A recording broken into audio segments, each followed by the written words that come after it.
YouTube land? Is your boy JB, and I'm here tonight with the review for Real Housewives of Potomac.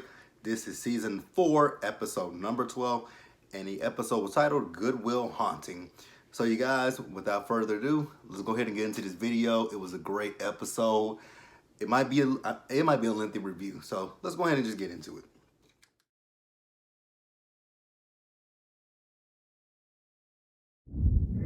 Okay, so the episode, it opens up. We see Ashley, and we see, these headlines talking about the charges were dismissed against Michael Darby. And just like the other women said, just because the charges were dropped doesn't necessarily mean Michael didn't do it. And, Ashley's talking about how Michael was vindicated. And again, Ashley, just because those charges were dropped, it does not mean that Michael didn't do it. To me, what I think happened is either Bravo or the production company that's behind Real Housewives of Potomac, somebody behind the scenes, or even Michael himself must have paid their cameraman to say, hey, let's just drop the charges and, let's just take a big payout. So that's what I think happened.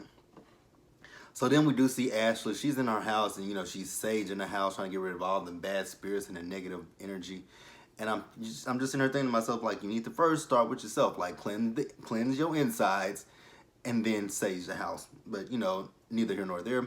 So then we see her, she calls her mom, and her mom was like, girl, you gotta stop doing this. And I'm like, what are we talking about? She gotta stop doing what?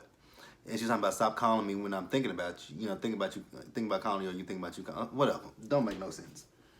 So, we see her, she's getting ready to do this, that she and Michael are getting ready to do this interview with Fox 5 about this case.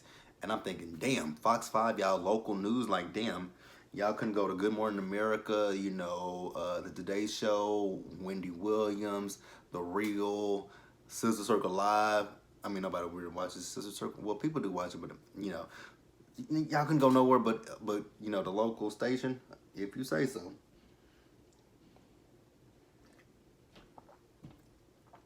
So then we see, so we do see them, and they are at the, at the TV station, giving the interview. And in the interview, it was really interesting because what Ashley was saying was a whole fucking lie. Because Ashley was talking about at the party, she was there with, she was there when it happened, and she didn't see Michael grab the cameraman's ass, which is not completely true.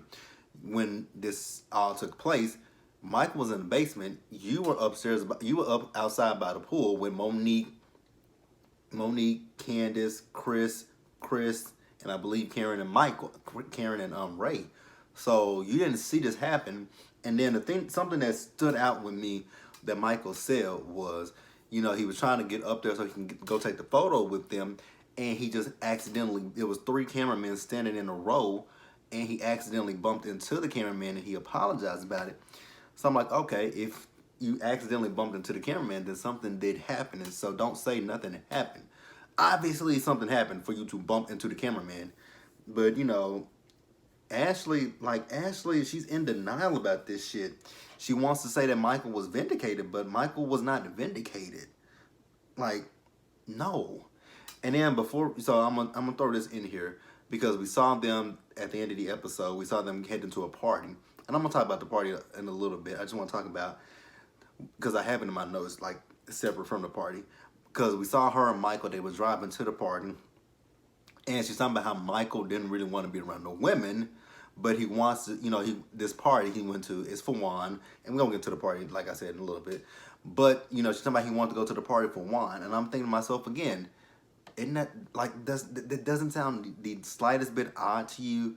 I get it. He don't want to be around the women that's, slandering his name, throwing dirt on his name. I get that. But Juan, he wants to be around Juan. Like, that doesn't sound a little bit odd to you, Ashley? Like, come on. Think about it. Juan. Obviously, the women are going to be there. So, we're going to move on.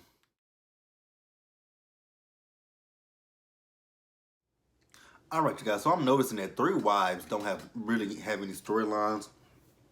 And it's Karen, it's Giselle, and it's 4 wives. It's Karen, Giselle, Robin, and Monique. They don't really have storylines this season, but we're going to first start with Karen. So we see Karen. Karen is at her house, and her daughter Raven is home. And Raven is going through Karen's closet. She sees some clothes that Karen has, and she's taking the clothing, and she's like, "Oh, is this what 20-year-olds do?" She's like, "No, that would be vintage, mom." I'm like, "Well, damn." So they talking about Karen's mom and dad, and Karen pulls up some video that they took of her mom and her dad, and both she and Raven get emotional. And she's talking about at I think her mother's funeral it was that Raven sang "Amazing Grace," and that her mom loved her and her mother both love hearing Raven sing. So then she's telling her about she's friends with Macy Gray, and she's friends with Macy Gray through none other than Matt. I'm like, well, gosh, he is a good social climber. So she's talking about how Macy Gray's daughter is going to do a portrait for her, and how Macy wants her to come and be in the studio with her. And so then we see where Karen and Raven went to the studio to meet up with Mason Gray. Raven gets in the booth. You can tell she was nervous because she started singing, and she was really sharp when she was singing. But then she got the hang of it, and she laid the song down, and Karen got emotional. And Raven actually does. She has a really beautiful voice. And like I said, see, and I'm only at a minute and 44 seconds talking about Karen, and she just really doesn't have anything. I love Karen's my girl, but she just doesn't have a storyline.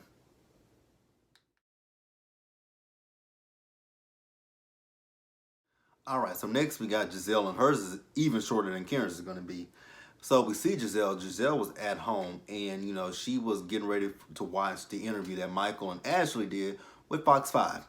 And Giselle is just a messy ass person all the way around, because I'm sitting here looking at her like, this is supposed to be your friend, but you sitting here on your couch with popcorn like you sitting here watching like a blockbuster movie, a horror movie, a suspense movie. You sitting here like this is something that you are actually, well, she might be enjoying it. But Giselle is she's just the type of person that I just could not be friends with. It's just something about her personality. Like, I just could not be friends with a person like Giselle. But Giselle also did catch what I caught when Michael said that he bumped into the cameraman, and how Ashley sat there and fucking lied, talking about she was with Michael when this happened. Like, bullshit. It's blatant bullshit on both of their parts. Like, I would respect Ashley and Michael a lot more if they both said, "Hey, yes, we have an arranged marriage. I'm bisexual." And it would be it. Like, nobody, honestly, God, really 100% gives a flying fuck. But, since they want to put on airs and make it, bigger than what it is what it is. Like, they irritate and irk the shit out of me.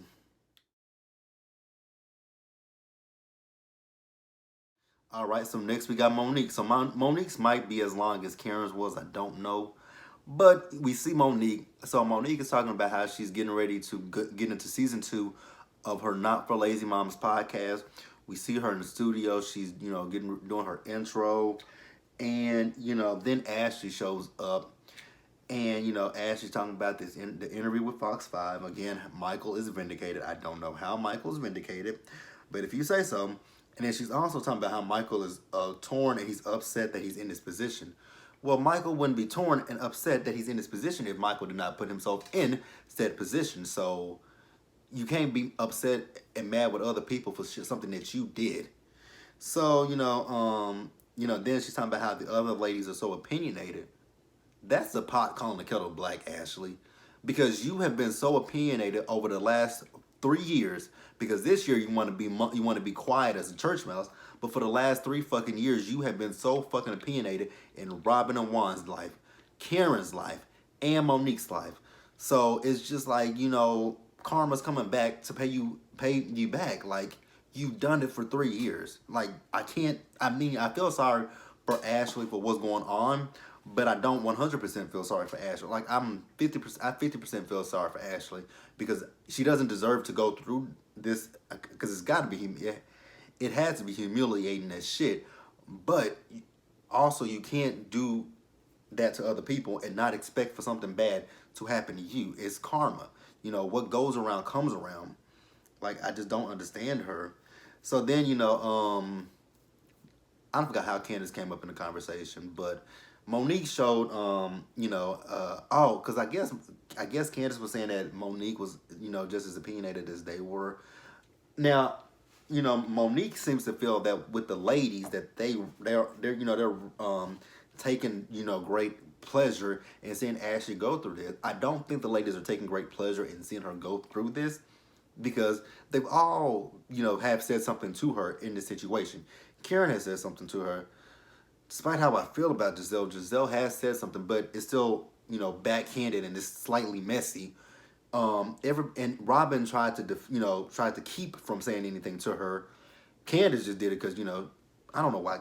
Again, I don't really truly I don't know why Candace is doing what she's doing. Don't care why Candace is doing what she's doing. But like I said, Monique showed her the text message exchange between she and Candace. I was before I got home because I was out doing some Uber Eats, and before I got home, I was watching the after show.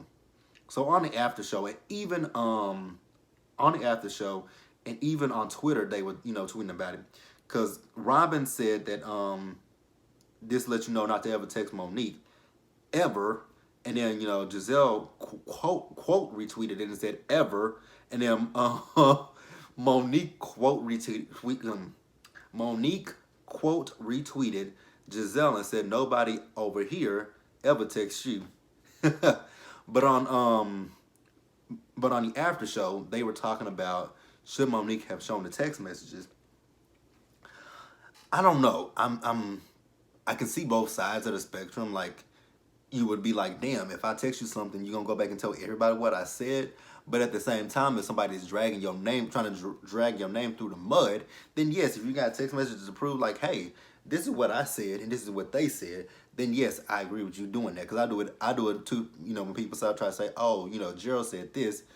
Gerald's my first name, by the way, because that's what people in my professional life call me. Some of my friends call me by my first name, and some of my coworkers call me. So if somebody tries to say, oh, Gerald did this, and I'd be like, no, Gerald didn't say or do this. This is what I actually said and did, and have proof of it. So I definitely get where Monique is coming from with that situation. So later in the episode, we see Monique, she and Chris, they are preparing for the arrival of baby Chase. They're getting the crib ready. She's talking about how she's finna get rid of some of the clothes from the little girl, Milani, and he was like, oh, don't you think we should keep this in case there's a oops baby? She's like, oh, there's not gonna be any oops babies. Like, damn, if I was, I mean, I know you don't want to be squeezing baby out your cooch, but damn, he got money. Y'all can take care of it. But that's between Chris and her. So then they also talk about again. Monique brings up the fact that she feels like with the ladies that they are taking great pleasure in seeing this happen with Ashley. Now Chris, on the other hand, Chris does not feel that way, and I'm glad Chris said that. He said, I don't necessarily feel that the ladies are having a field day with this or having fun with this. And then he asked her, like, so, what's going on between you and Candace right about now? And she's like, with me and Candace, I don't know where we stand. She says she feels like when it comes to, which it is, and I think a part of me, when it comes to Candace comes off as a child when it comes to the whole Ashley situation. Like, you have to be able to know right from wrong. You're a fully functioning adult. So, and I understand Monique 100%, because when it comes to Monique, she is not just because she's friends with Candace doesn't mean she's gonna be like, oh, Candace, you're right about that. I respect people who are friends with people and their friends doing wrong, and you call your friends out and say, hey friend, I don't agree with what you're doing. I don't like how you rocking. That's a real friend. A fake friend is somebody to be like, oh girl, yes, do that. Like, call that bitch out. Say that about this bitch. Put this on blast about that bitch. That's a fake friend. So I respect Monique 100%. So yeah, we're gonna move on. And then lastly, you guys, we're gonna talk about Miss Robin. So we see Robin, she's at the crib, and she has some of her girlfriends over there. And Juan comes up to say, he's like, yo, like, what's going on up here? And she's like, oh, we're just having a girls' night, we're doing makeup, drinking, having girls' time. So then we see Katie show up, and Robin and Giselle show up. But let's talk about Katie, my nigga. When it comes down to Katie, I tweeted this, and somebody's retweeted me back saying I'm screaming because I said when it comes to Katie, Katie's wigs look like she's a part of the witness fucking protection group. Like it look like she's about to go in hiding. All Katie needs is some sunglasses, and she's a part of the witness protection. So, then they start to talk about, Juan. So I guess Robin was going to throw Juan a surprise party. So she says it's not a surprise anymore because Juan told me that he was going to have to go out of town, I guess go for a coaching something and have to do something. And she's like, well, I had to just go out ahead and tell him, I'm giving you a surprise party. Can you figure out how to get out of what you have to do so that we can have this surprise party for you? So weirdly enough, Katie was like, somehow we started talking about threesomes with, I guess, between Katie, Robin, and Juan. That's not a threesome I would want to see. Not with Katie. Not with Katie. So after that, they started talking about Ashley. And I'm really, like, when it comes down to Giselle, I'm really over Giselle and the whole messy shit. Like, if you her friend, you don't have to be messy. Because, she's talking about how, she asked Ashley, what is she supposed to say if people ask her about her situation between she and what's his name, y'all? Michael. And Ashley did not say she can't speak on it. Ashley said, well, she did say she couldn't speak on it, but what Ashley said was tell them, let Ashley deal with that first, and then when she's ready to talk about it, she'll talk about it. And I agree with that. I did agree with that. But it's kind of backhanded coming from Ashley because that's what Karen said last season when it came to raised tax issues. She could not speak on raised tax issues, but Ashley wanted to just beat it, and get the information out of her when she kept saying she couldn't talk about it. So then, Katie is like, so, it's so weird that this happened. So, Michael, Jacob, myself, and Ashley, we had went out with each other one night. But then Michael said, I'm going to call you. And when I call you, you answer on your private line. And she said that Jacob said that he felt like it was very flirtatious. Now, he could have been joking because a private line, so, one could only assume he means his cell phone, but for him to just go all out like that and say, he felt like he was flirting with him because he said, answer on your private line. He could have just wanted to go out to have drinks, go to catch a game, anything guys do, but he took it as flirting. I'm like, oh, we're going to really stretch this shit out, huh? I guess if y'all say so. So then we're getting ready for Juan's 40th birthday party. I did not realize he was 40. He looks good for 4 years old. So we see Robin and them badass kids, and they are trying to get ready. And I'm like, God damn, how are you late to something that you are hosting? Black people. So we get to the party. So I've already talked about Ashley and Michael on their way there. So they're already here now. So Giselle walks up to them and, she speaks to Michael and she speaks to Ashley, she speaks to Michael. And she says, no charges, huh? High five. I would have been like, Michael, like, no high five. He reluctantly put his hand up to give her a high five. Like, that's bullshit. Like, so you're friends with them, but you're being shady. Like, that was shady, my nigga. That was pure shade. You could have said, you could have at least said, hey, Michael, hey, Ashley. I'm so happy that everything worked out in your favor, something like that. But no charges? No charges. No charges, right? High five. Nah, you could have just said, hey, I'm so happy. Like I said, I'm so happy that, the charges were dismissed. The case was dismissed. Charges were dropped. Nothing to worry about. How are you feeling? Like, are you okay? Do you need anything? Something like that.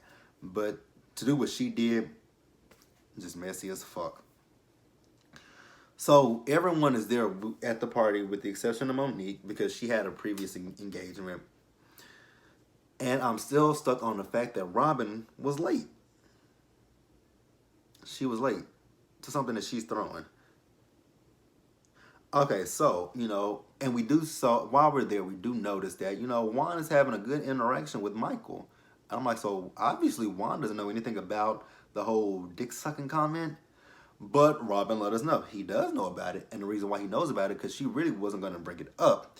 Only reason why she had to bring it up was because Michael, I guess, reached out to her to say, hey, I guess Michael must have reached out to Juan to tell her, hey, tell you woman to stop, gossiping about, well, not gossiping about me, to tell you woman to stop talking about me out in these streets.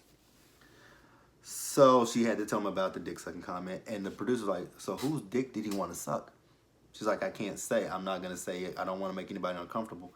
You're letting us know. You are letting us know whose dick he wanted to suck, and it's your man's dick. Which, a lot of people say they, don't nobody blame him. Wanda's a good looking guy, but she might as well just say it because everybody done put two and two together that he talking about Juan. So then it's a haunted house theme. So like I said, all the ladies are there. Most of them are scared to go through the haunted house. I think I would have been too. If it's that dark and then it's a clown, like a clown walked up on Karen. I'm sorry.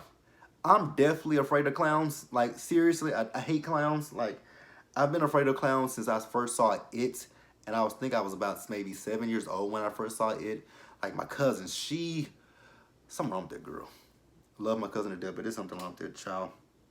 It really is.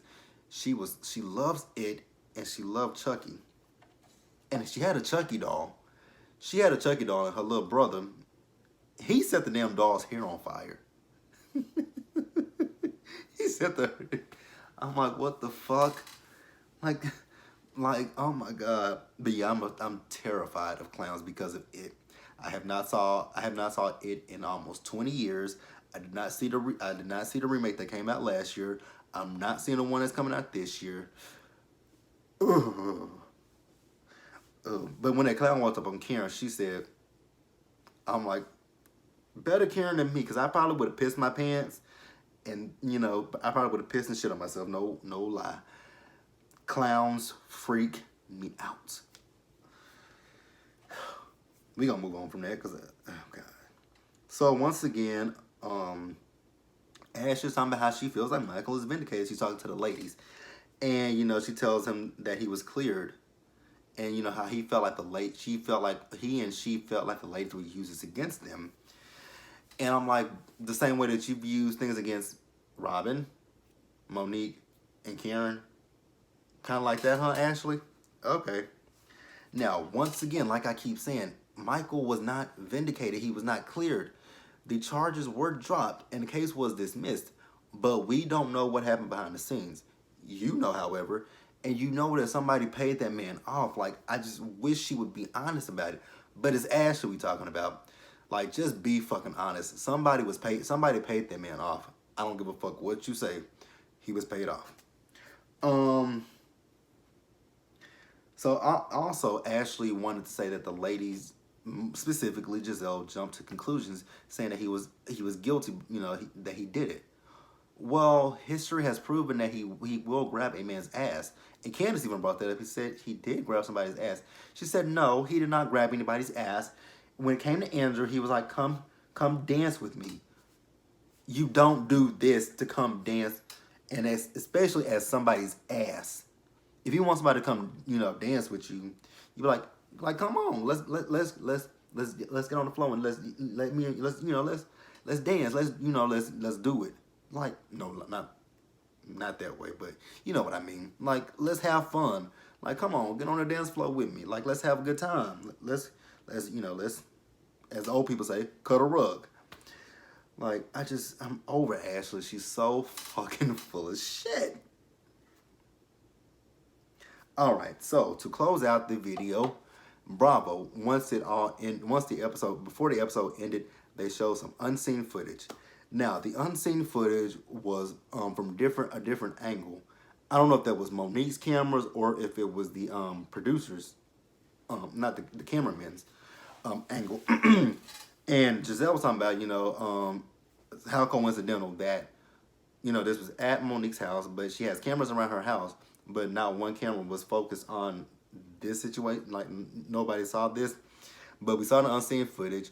We see the producer. Well, we hear the producer. We don't actually see the producer, but we can kind of see Michael, and you can see Michael's hand moving towards. It's kind of low. And the producer said it 3 times. Like, he told him, "Don't do it." He's like, "Okay, I'm sorry." He's like, "Really, don't do it." And he said again, "Don't do it." And then we heard he was mad, and Michael talking about, "I'll get him a beer."